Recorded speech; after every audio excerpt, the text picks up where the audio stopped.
Welcome back to What Arty Noobs with General Disturbance. This is an S-51, the Tier 7 Soviet SPG. It's located on the southwest spawn of Highway and it's under the command of Heimblood 76. Now he's got the 152mm howitzer. How do I know that? It's the long barrel. If it was the short fat one, that would be the 203. This is the 152mm howitzer, which is capable of doing 700 alpha and penetrating 38mm of armour, with a burst radius of 7.6 meters and a reload time of just under 23 seconds. Now this Arty was designed to be built using a KV-1S as the hull, but they had a lot of difficulty trying to build this thing and make it work, and it literally used to shake the hull to pieces every time they fired, and in the end they just gave up. They said, well, it's just not going to work. The gun is too strong for the hull. And that probably explains why they never fitted a 152mm gun on top of a KV-1S, because it just wouldn't work. it would fall apart. They could fit a 122mm gun, the derp gun, but certainly not the 152. It just had too much power. Well, he's aiming to the north of the map, and we've got a couple of mediums moved in. He's fired a blind shot in. One of the good things about the S-51 is you get far more rounds of ammunition than you do on the M12. In the M12 you only get 20 rounds. This one you get 30. And that's a bit of an anomaly, which I think is Russian bias, because you'd expect that they would carry the same number of shells. The M12 used to have a vehicle that would carry the shells for them, and the S-51, they probably had support vehicles as well. That was a good shot, that one. He actually managed to damage both the Chiri and the T-44, stunned both of them, and the damage they're now taking is being collected by Heimblood. Oh, lost our Chiri though. Okay, he's lining up another shot. That guy's a splash kill. Ramps out.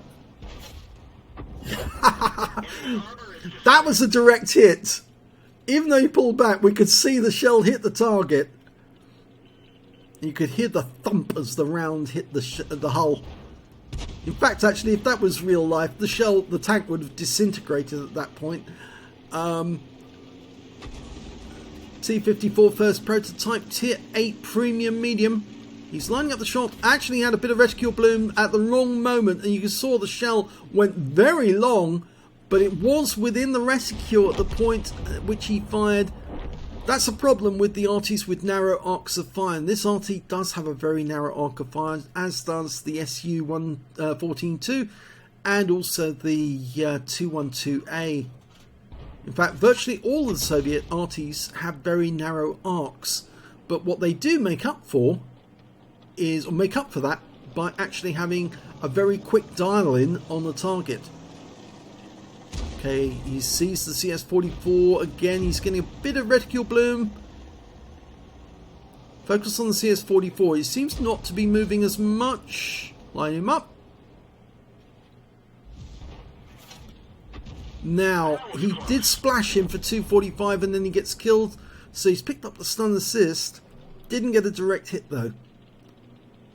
I think several moments there he hesitated about firing, but he would have hit it for sure. He was just trying to line it up so that he could aim ahead of its path so that the shell would hit the tank as it moves through the aim point.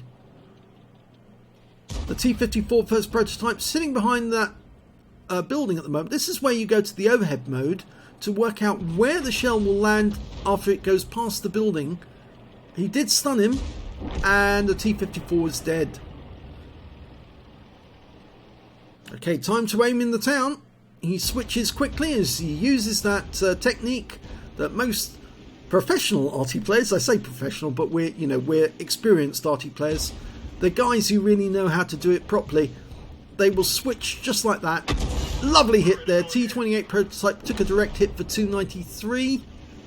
He's now selecting his next target. He was about to shoot, but about to align and aim, but the target went unsighted. Most of the enemy tanks are in cover at the moment, so it's very difficult to know where to put the shell.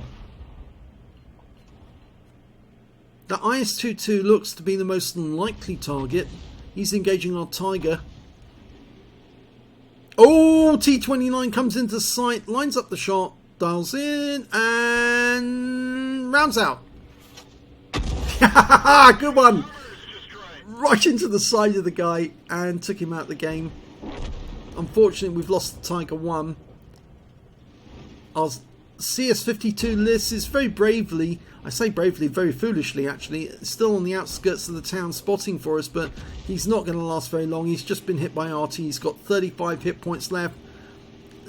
So long as he's there, we can get sightings on the enemy, and that enables Heimblood to keep firing. He aimed for the wreck because there was a tank behind it. The Liss is falling back.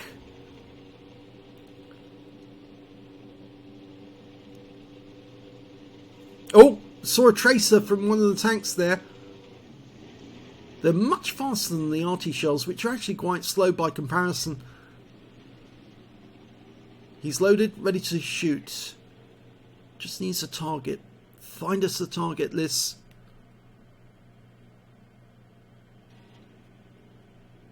Ooh, this is going to be... I think the Liss is going to come a cropper this time. Oh, the Tiger goes down. He's found the 4503. Lay the shell ahead of him. 196, but unfortunately the Liss does get taken out by the 4503. We're still one tank ahead of the enemy. The unfortunate thing is we're now being squeezed into the southwest corner of the map.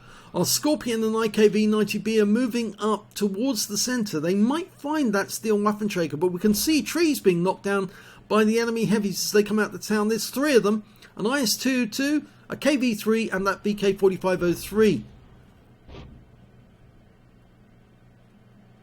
Ah, the steer's been found. Steel Waffenträger, which is a tier 7 premium tank destroyer. He's just been taken out by our Su-152. We really need somebody spotting, and you can see that Heimblood's working out that our tank destroyers can't see very far. They've got restricted view range. Even if they're using binos, they're not going to be able to see the outskirts of the city. And so the first time we're going to see the tanks is when they get close to the river.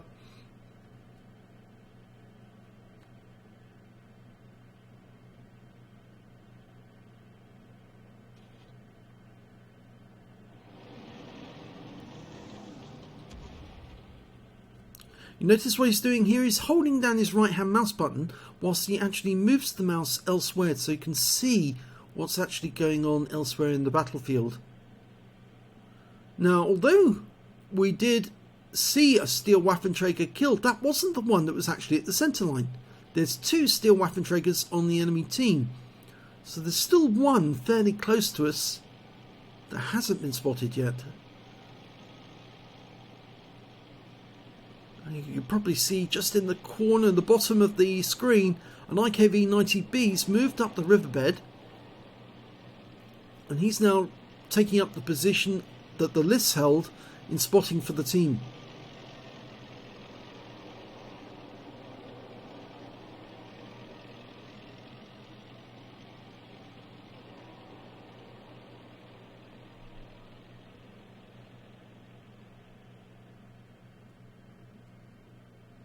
Always helpful if you've got somebody who'll spot for you.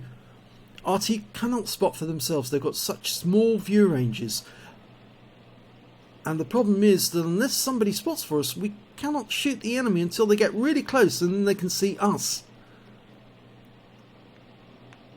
This guy's very brave. He's moving into the town. It looks like the... Oh, there's one of them, the KV-3. Rounds out. Oh, it goes long! Shoots over the top of the KV-3. The IKV's got into cover from him, but where are the other ones? Where did the other ones go? The IKV's just taken some damage, but he did get taken out by the Su-122-44. And the IKV-90B is trying to get behind the church for cover.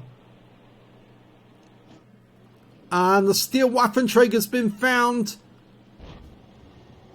The IKV-90B engaged him, but the kill shot went to the 45 TP, who's moving closer to the enemy cap area.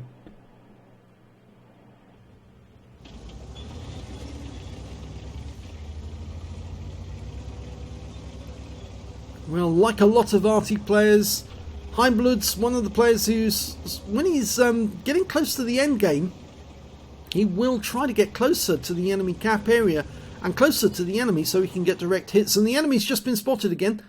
4503's been spotted by the IKV in the town. And the SU-152's up there as well. Unfortunately, the 4503's got behind him, but he fires around in, splashes in for 250. The IKV-90 can come in now and get the kill shot, and the SU-152... Well, the kill shot actually went from the SU-152, but we lost the IKV to the enemy S-51. And now it's only two enemies remaining. The IS-22 and an S-51. There's the IS-22. He's right at the enemy cap area, engaging our 45 TP. Double-barreled Soviet heavy tank based on the IS-2, and we've lost the 45 TP to the S-51. There's the S-51. It's been spotted next to the fuel station. The SU-122 is going in for the kill. And he's running, so obviously he's probably not loaded. But he might be loading as we go. Rounds out. Direct hit! 267, and the SU-122 44 finishes him off, which means now the IS-22 is the last remaining enemy. So long as they can keep him in sight, Heimblood will keep firing at him. He's marked the ground where he thinks he is. He's not going to shoot until he gets a clear target. He's got it. Work out where he's going. Line up the shot. Work it out. He fires ahead of him, but he backs away. But he still gets a stun. The Striv S1 is moving into a position where he can go hull down and finish this guy off in siege mode. 458 from that shot. Heimblood's picking up the stun assist. And there's the kill shot that wins the game.